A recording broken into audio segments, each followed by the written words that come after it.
Olá, bem-vindos ao Cinemark e hoje temos um programa especial, temos a participação do quadrinista de Niterói, Marcelo Quintanilha, que está aqui em Curitiba participando da Bienal de Quadrinhos. Tudo bom, Marcelo? Tudo bem, obrigado pelo convite. Então, Marcelo está comemorando este ano de 2018 30 anos de carreira. Ele começou menino, recém-saído da creche, já começou a desenhar. Como é que começou o teu envolvimento com quadrinhos? De leitor para autor, como é que foi essa transição? Eu me interesso por quadrinhos desde que eu sou capaz de me lembrar. É muito difícil para mim imaginar quando comecei a desenhar. Mas sim, posso dizer quando comecei a publicar, que foi em 1988. Sim, ou seja, profissionalmente, né? Sim, profissionalmente, sim. Até então eu sempre me interessei por quadrinhos, sempre colecionei, sempre seguia as publicações que estavam disponíveis nas bancas de jornal e tudo. Eu me interessava muito mais pelos desenhistas e pelos autores e escritores do que propriamente pelos personagens. Até um ponto em que começou a ser muito difícil para mim ficar desse lado da página. Eu precisava passar para o outro lado. Então, juntei algum material, fui até uma editora no Rio de Janeiro chamada Block, que fazia parte da TV Manchete na época. Apresentei meu portfólio para eles e imediatamente o editor me deu um roteiro para desenhar e assim eu comecei a publicar. Mas nessa época você era só desenhista, não tinha ainda material escrito por você. Não, ainda não, eu era só desenhista. Eu comecei como desenhista. Você falou que se interessava mais por quem escrevia e por quem desenhava. Sim. Quais foram os autores marcantes dessa tua iniciação, desse teu período de leitor?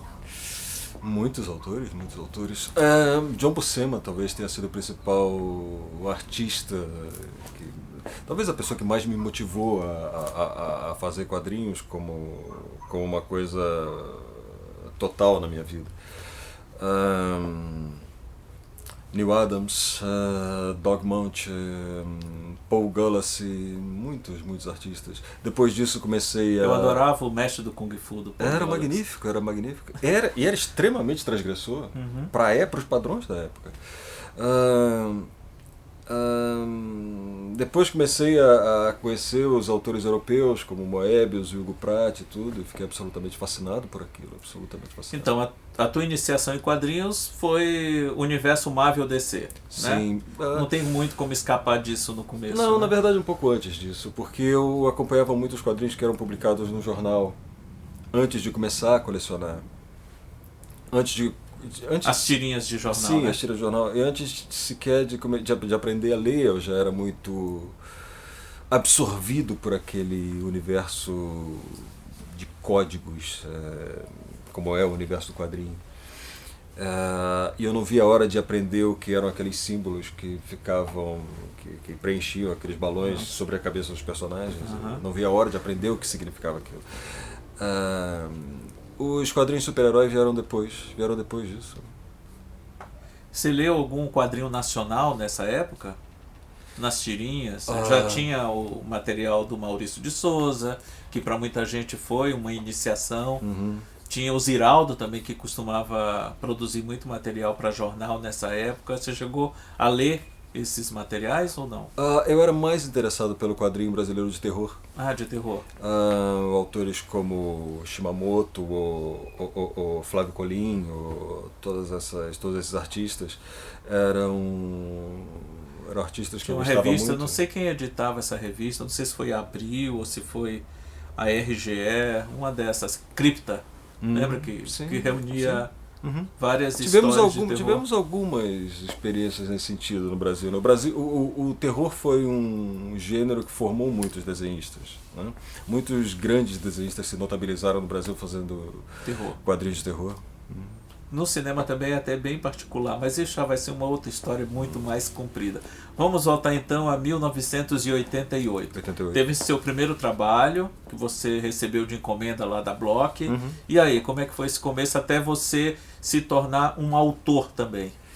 Foi magnífico porque quando eu comecei a publicar na Block, eu tive a oportunidade de trabalhar de uma maneira muito dinâmica. Eu tinha a oportunidade de observar o resultado do trabalho no mês seguinte que eu entregava as páginas. Porque para qualquer pessoa que se dedique aos quadrinhos, eu preciso levar em conta que o quadrinho não é um meio que está acabado simplesmente quando você finaliza um original. Ele vai se completar só depois da impressão. Na verdade, eu deveria dizer só depois da veiculação, porque as mídias digitais subverteram muito a ideia de veiculação. Não necessariamente um quadrinho precisa ser publicado para chegar ao público, precisa ser impresso para chegar ao público. Então, mas ele só vai, mas é um trabalho que só vai estar efetivamente concluído uma vez que ele chegue ao público, uma vez que ele seja veiculado de alguma maneira, seja pela impressão, seja pela veiculação digital. Então, ter a possibilidade de observar o resultado da impressão das páginas logo no mês seguinte, assim que eu entregava as páginas, foi fundamental para mim, para aprender a trabalhar os originais para que eles fossem reproduzidos da melhor maneira no processo seguinte. Isso foi fundamental para mim, foi maravilhoso. Depois disso... Nessa época você assinava Marcelo Gaú, né? Marcelo Gaú, sim, era um período de infância, sim.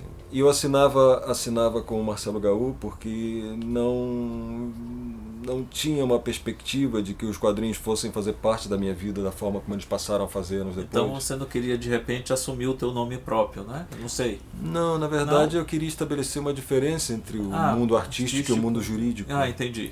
Porque eu imaginava que fosse me dedicar a qualquer outro trabalho e fosse fazer os quadrinhos nas horas vagas. Então isso estabelecia uma diferença entre os dois mundos. Você chegou a estudar direito, então? Não.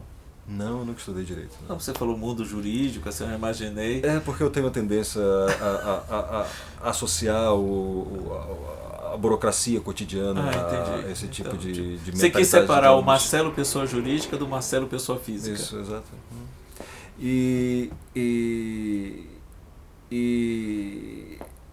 Então... Mas o que acontece é que com o passar dos anos, os quadrinhos passaram a fazer parte da minha vida de uma maneira quase totalitária. E deixou de fazer sentido para mim assinar com pseudônimo. Quando foi que aconteceu essa mudança, então? Isso foi no começo dos anos 2000. No começo dos anos 2000. Então você ficou uns bons 10, pouco mais de 10 anos. Sim, é verdade. Sim, é verdade. Mas foi nessa época, quando você passou a assinar com o teu nome, que você passou a ter um controle maior sobre o teu trabalho, escrevendo, desenhando, ou isso aconteceu um pouquinho antes e depois? Sim, não, um pouco antes isso já tinha começado a acontecer, porque eu já vinha publicando histórias autorais esparsamente em revistas de cultura e tudo, e acontece que isso foi ganhando cada vez mais e mais espaço, e em um determinado momento isso deixou de fazer sentido. Uma coisa que eu percebo no teu trabalho, eu até já comentei isso contigo, que é uma coisa que eu acho muito, muito interessante e bastante marcante do teu trabalho, é o olhar que você tem para coisas triviais do cotidiano, que normalmente a gente até vê, mas não dá muita bola, porque é algo que você vê sempre. E você consegue fazer o recorte daquele momento, daquela situação, e filtra de uma maneira que ao mesmo tempo é poética, porque você destaca uma beleza que está lá, mas que pouca gente percebe no cotidiano, e faz isso, os teus quadrinhos têm muito movimento. Tem até momentos, sequências, que você não precisa nem botar um balão, ninguém precisa falar nada. O desencadear dos quadrinhos por si só já transmitem tudo o que precisa transmitir. Não sei se eu estou exagerando. Não. Isso também, se é consciente da outra parte. Aí eu venho para a pergunta seguinte. Como é que nasce as tuas ideias? Como é que você vai anotando? Você vê alguma coisa curiosa, você anota ou fotografa? Como é que é o teu processo de criação? Eu não anoto absolutamente nada, não tenho nenhum caderno de anotação, não tenho nada que convirja para nenhum tipo de organização nesse sentido. Eu trabalho de uma forma extremamente desorganizada. Mas assim, intuitiva, eu acredito, assim, de repente você percebe alguma coisa e aquilo... É completamente intuitivo, existe um determinado gatilho que faz com que a história se desenvolva a partir de um determinado momento.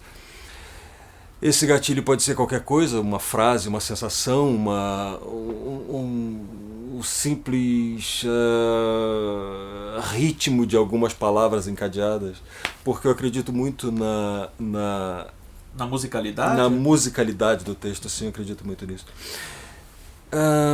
Aí eu vou fazer uma pergunta que talvez seja difícil para você responder, mas eu vou fazer assim mesmo. O que é que vem, já que você escreve e desenha, como é que a história se forma primeiro? Você pensa primeiro no texto ou pensa primeiro no desenho? É uma pergunta recorrente essa. Mas não existe uma resposta ordem, né? clara para ela. Porque as duas respostas são certas, as duas respostas são possíveis na minha forma de trabalhar. Eu tanto posso começar pelo texto como posso começar pelo desenho.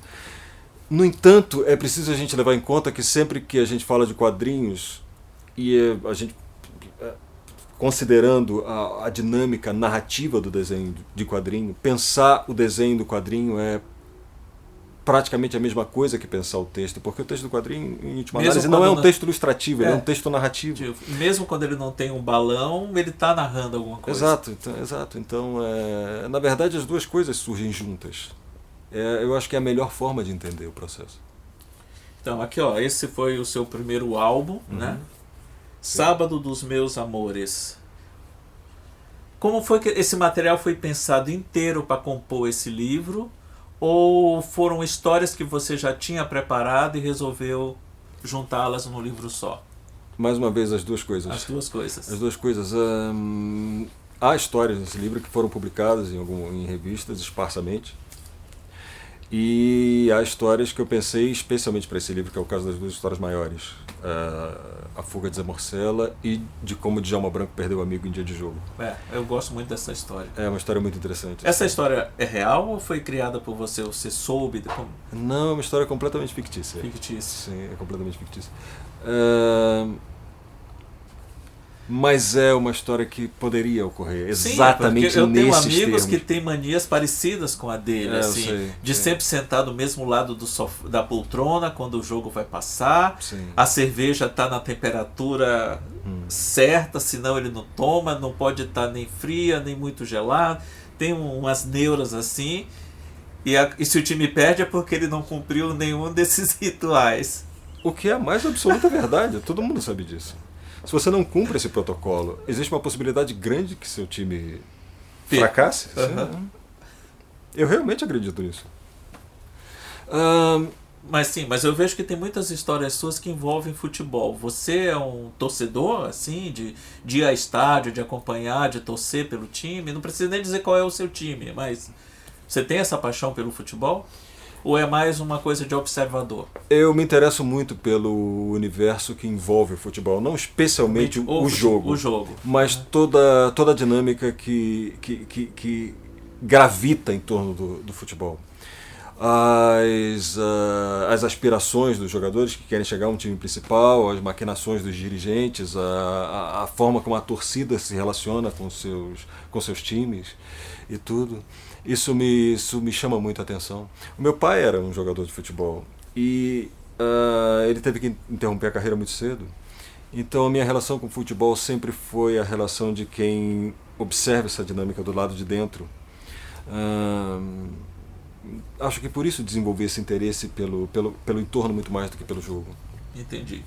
Depois veio Almas Públicas. Sim, Almas Públicas. Que segue também uma linha parecida com a do livro anterior. Exato. É nesse livro que tem aquela história da rua lá do Rio de Janeiro, que a pessoa sai andando, vai até o Largo da Carioca, vendo, acompanhando, parece que não lembro se é alguma coisa que está voando. Isso é do Sábado dos Meus Amores. É o Rubem Braga. É o Rubem Braga. É uma história baseada... do primeiro livro, então. Sim, é uma história baseada na crônica Borboleta Amarela, do Rubem Braga, que é um dos escritores que eu mais gosto. Uma história muito bonita também. Sim, é verdade. Então, essa história, você leu a crônica dele e se inspirou para fazer a história? Sim, exatamente. É cifrada da crônica dele. Rubem Braga é um escritor que sempre me impressionou muito, exatamente pela capacidade de extrair um universo de coisas aparentemente banais. Que é a essência do teu trabalho. Tem uma relação muito grande, sim, tem uma relação muito grande. Então ele seria, de uma certa forma, um dos teus inspiradores? Sem dúvida, sem dúvida. existe uma coisa que eu sempre tento expressar nos meus trabalhos, que é levar em conta sempre a magnificência da epopeia pessoal dos personagens. Independentemente do fato dessa epopeia ter desdobramentos físicos ou monumentais, mas existe uma monumentalidade por trás da epopeia pessoal de absolutamente qualquer pessoa, na minha opinião. Chegamos então ao Tungstênio. Tungstênio, que é de 2014, né? Uhum. E virou filme esse ano, dirigido pelo Heitor Dália. Um filme que ficou muito bom também, assim como o quadrinho. Como é que foi o processo de ver o Tungstênio na telona? Foi incrível. Na verdade, eu tive uma participação muito próxima em todo o processo. Eu fiz a primeira versão do roteiro, que depois sofreu um segundo tratamento por o Marçal Aquino e Fernando Bonassa, exato. Uhum. Eu pude acompanhar as filmagens, uma parte das filmagens em 2016, final de 2016, em Salvador. E foi maravilhoso ver os personagens ganhando vida, observar a forma como os atores são capazes de extrair elementos da sua própria mitologia pessoal para dar vida a esses personagens. É um processo fascinante de ser observado. Quando eu li a primeira vez, e já faz algum tempo, eu lembro de ter lido Tungstênio em 2015. Eu estava lendo e vendo um filme. Uhum. E quando eu vi o Ney a primeira vez, eu lembrei do Zé Dumont. Sim. Tanto é que quando eu vi o trailer, eu nem sabia que era do Tungstênio. Uhum. Mas eu vi o trailer e uma das primeiras cenas que aparece no trailer é o Zé Dumont, o Ney, puxando o caju pelo braço. Sim. Aí tem aquela explosão lá, dos dois pescadores lá. Aí eu disse, isso tá parecendo Tungstênio. Eu sabia que tinha um projeto, mas eu lembro que foi comentado que o Tungstênio talvez virasse filme, mas a coisa ficou meio parada, ou não falaram tanto, né? Não se falou tanto, sim, mas o processo está em andamento o tempo todo, sim. Como é que isso começou? O Heitor te procurou? Como é que foi o processo de fazer o filme do Tungstênio? Sim, o Heitor me procurou, ele entrou em contato comigo, se apresentou e tudo. Obviamente eu já conhecia o Heitor, já conhecia o trabalho dele, já admirava muito o trabalho dele. E imediatamente aceitei a ideia dele e começamos a trabalhar no roteiro imediatamente. O processo foi muito dinâmico desde o começo. Nós tivemos conversas muito objetivas e tudo foi muito rápido. E a impressão que eu tenho vendo o filme pronto, me deu a impressão também que foi um filme que a filmagem foi rápida também. Sim, foi muito Pela rápido. própria dinâmica do filme, rápido. deu a entender de que foi tudo feito em muito pouco tempo. Sim, foi incrivelmente dinâmico. Sim. E a escalação do elenco também foi muito boa, porque absolutamente maravilhosa. Só tem 2 atores relativamente conhecidos no elenco, o próprio Zé Dumont e o Fabrício Boliveira, mas o restante do elenco deve ser gente de Salvador, gente muito pouco conhecida. Do Recife também? Mas gente que eu não lembro de ter visto antes em algum outro trabalho. Mas sim. A Samira Carvalho foi o primeiro, que faz a primeiro Keila, papel né? dela. Sim. Wesley Guimarães também teve o primeiro papel de protagonista no filme. Sim, o elenco é absolutamente maravilhoso. Absolutamente maravilhoso, em todos os aspectos. Eu não poderia sonhar com nada melhor. Então, o Tungstênio já saiu de cartaz em boa parte dos cinemas, mas quem quiser conferir, ele está disponível na programação do Now. Já está disponibilizado e espero que em breve saia também em DVD, em Blu-ray, em outras plataformas. Depois do Tungstênio veio o Talco de Vidro. Que eu gosto muito de todos os seus livros, mas esse é o que mais me pegou. Eu gostei, porque muito dessa história acontece na cabeça das pessoas. Sim, e isso é uma coisa difícil de fazer e difícil de visualizar também. É verdade. E você conseguiu isso. Eu sei que já até conversei contigo sobre isso. Seria difícil de fazer um filme do Talco de Vidro, mas não é impossível. Não, nada é impossível. Como é que foi a história do Talco de Vidro? Como é que ela surgiu para você? Talco de Vidro vem muito do meu interesse por tratar de temas que são muito pouco verbalizados, embora façam parte da nossa vida de uma maneira quase totalitária.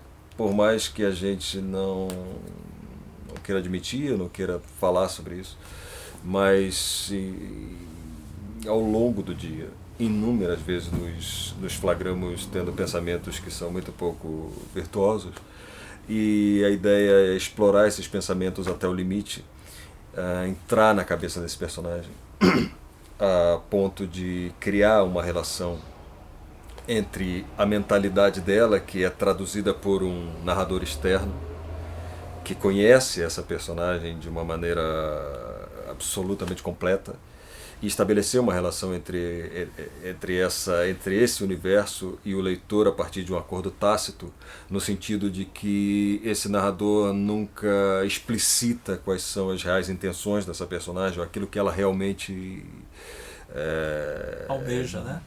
Define como valores e tudo, ou ele sempre tenta minimizar as atitudes dela. É um narrador, mais uma vez, como no caso de Tungstênio, é um narrador também machadiano, e trabalhar essa relação entre o universo da personagem e o entendimento do leitor a partir de um acordo tácito, no sentido de que o leitor sim é capaz de perceber toda digamos, a pouca... Qual seria a palavra? Os sentimentos pouco edificantes dessa personagem. A relação dela com a prima. Exato. Em que o leitor sim é capaz de perceber absolutamente tudo. De preencher as lacunas também, né? Exato. Mesmo que tudo isso seja negado pelo narrador. Aí entra esse acordo. Mas uma coisa especial. curiosa que eu vejo aqui na tua obra, vamos supor, se você fosse só um escritor e não desenhasse, os teus primeiros trabalhos seriam uma coletânea de contos, depois você abraça o romance, depois volta para o conto. Né? Você vê os 2 primeiros trabalhos teus, são coletâneas, assim, várias histórias pequenas, muito boas também. Depois você mergulha a fundo em 2 histórias de peso, como foi o Tungstênio e o Talco de Vidro. Depois você volta para o Inário Nacional, que volta a brincar, a tratar histórias menores. Sim. Você sentiu falta desse tipo de contar histórias menores? Não fazer uma coisa assim de fôlego, como eu acredito que tenha sido Tungstênio e Talco de Vidro? Eu não senti falta porque eu trabalho em várias histórias ao mesmo tempo. E várias histórias que foram publicadas depois em Inário Nacional estavam sendo trabalhadas ao mesmo tempo que eu trabalhava em Tungstênio ou Talco de Vidro. Então, como eu falei, eu tenho um processo de trabalho muito anárquico. E eu trabalho em várias coisas ao mesmo tempo. Mesmo que as técnicas que eu utilizo nas histórias sejam diferentes, eu sou capaz de trabalhar dentro dessa dinâmica, digamos assim. Então não existe uma ida, não existe uma volta, existe um processo contínuo de trabalho. Que vai se retroalimentando, que vai se misturando. Exato. Sim, exato. Completamente verdade. Sim. E aí a gente chega a esse novo trabalho, Todos os Santos, que é uma espécie assim, de antologia de Marcelo Quintanilha, é um apanhado desses 30 anos de trabalho. Para onde foram os anos? Oi? Nada. Não, o que você falou? Para onde foram os anos? Para onde foram os anjos. Então, você me falou que nessa capa estão o seu pai e sua mãe no prédio que vocês moravam em Niterói, né? Sim, é verdade. Então, como foi que surgiu a ideia desse projeto? Ele foi encomendado ou foi você que propôs? Alguém disse, pô Marcelo, você vai fazer 30 anos, aí vamos... Como é que surgiu o Todos os Santos? Ou não foi nada disso? Não, na verdade surgiu das conversas com o meu editor, Rogério de Campos. Há algum tempo ele tinha a intenção de publicar as tiras que eu fiz para o Estadão em 2010. E esse material você tinha todo guardado ou teve assim que negociar com o Estadão para eles liberarem? Como é que funcionou não houve isso? nenhum tipo de questão jurídica nesse aspecto. Eu tenho os direitos de todos os trabalhos, Então não foi complicado. Não foi nada complicado, Tudo foi muito simples e muito dinâmico. Eu apresentei o conjunto de trabalhos para ele se interessou muito, chegamos a um acordo sobre quais deveriam entrar e quais não. E assim foi, eu estou muito orgulhoso do livro. O mais interessante aqui é que você percebe claramente a tua evolução ao longo desses 30 anos. Tem trabalhos seus do comecinho de carreira, o traço é diferente, a tua visão de mundo também, e você percebe como você vai se transformando ao longo desse período, mas continua o mesmo Marcelo. Não sei se você vai concordar com isso que eu falei, mas eu percebi isso lendo o Todos os Santos. Tipo assim, apurando mais o teu estilo, tanto visual como verbal. Pode ser. As minhas motivações têm sido as mesmas ao longo dos anos, né? A ideia de explorar a humanidade dos personagens de uma maneira muito honesta, da maneira mais honesta que eu sou capaz de fazer. Isso tem sido a base do meu trabalho ao longo dos anos. E em relação aos trabalhos anteriores, o que eu posso dizer é que não sinto que essa evolução seja determinante num sentido qualitativo. Sim. Porque mesmo em trabalhos em que eu tinha muito pouca experiência, um dos primeiros trabalhos que eu publiquei, a qualidade está sempre presente.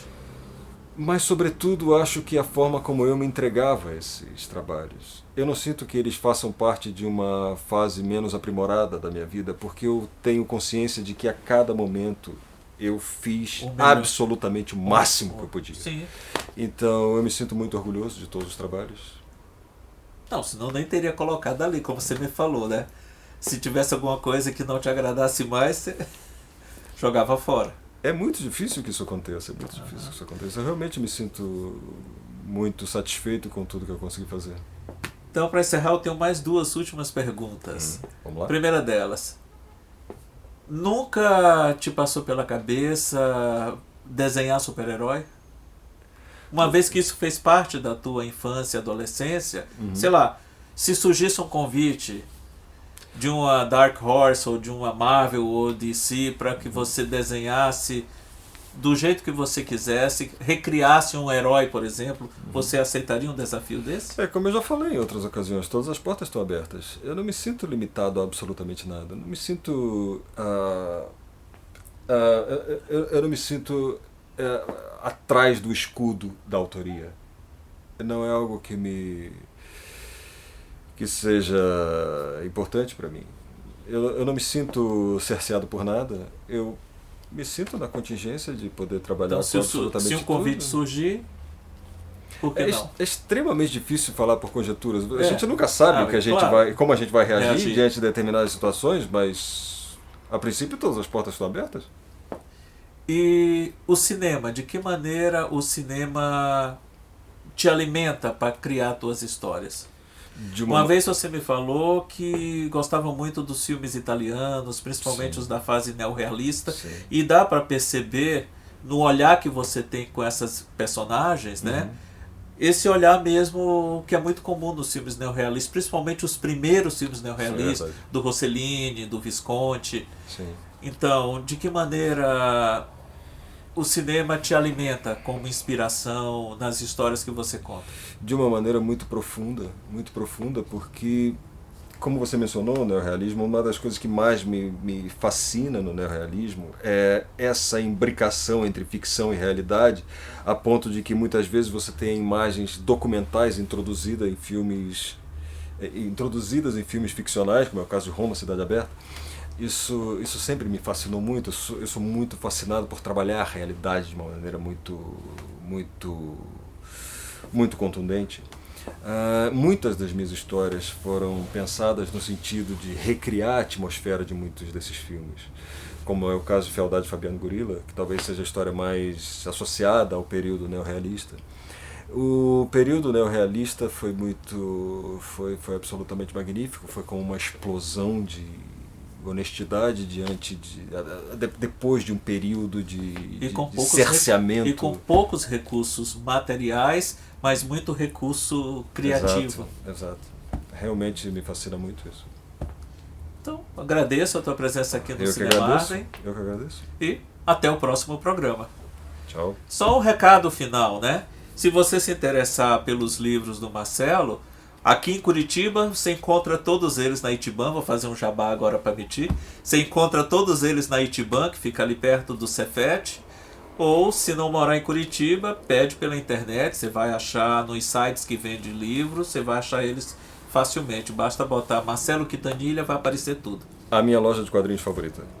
Ichiban Comic Shop. Ichiban Comic Shop. Que tem quase o tempo de carreira que você tem como quadrinista. Só os melhores têm esse tempo de carreira. Pois é. Então, até o próximo Cinemark.